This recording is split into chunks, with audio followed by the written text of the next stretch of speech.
Many thanks, Mr Speaker. And all credit, maybe the Minister would join me in congratulating Babcock for securing the £45 million Environmental Research Council's fleet renewal programme.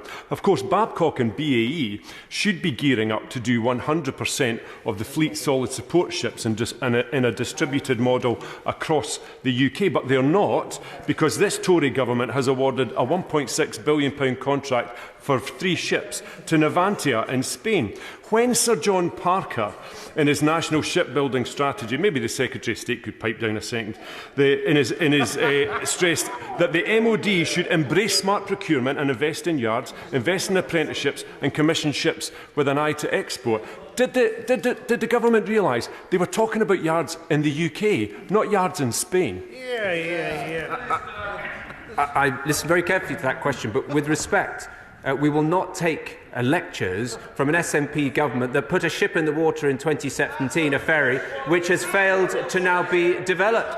The position is we are proud of the fact that we have got behind Type 26, which is benefiting the Scottish economy and indeed the British economy, an additional 2,000 jobs as a result of the 5 vessels that we have continued to commission. This is a government that is investing in broad-based maritime capacity in this country now and in the future, and developing our capability here in Britain.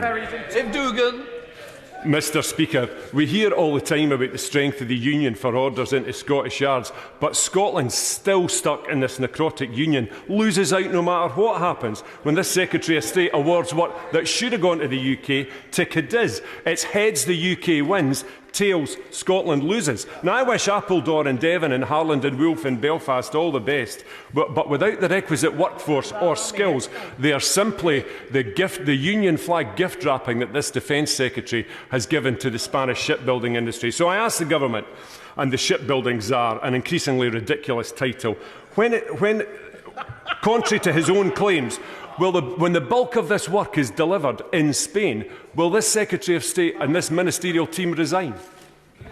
It's very important, of course, that the House is not misled in any way. It's not the case that the bulk will be built in Spain. Quite the opposite. The majority will be built in the United Kingdom, all of the assembly, all of the integration here in the United Kingdom. And I hope the honourable gentleman will celebrate the fact that the Type 26 built in Scotland secures 1,700 jobs, including potential exports as well. Govan, Rosyth, Scotstoun, all yards that are being nurtured and supported by the power and the might of the UK Union. It means that Scotland's place is better in the Union, and the British Union is advantaged as well.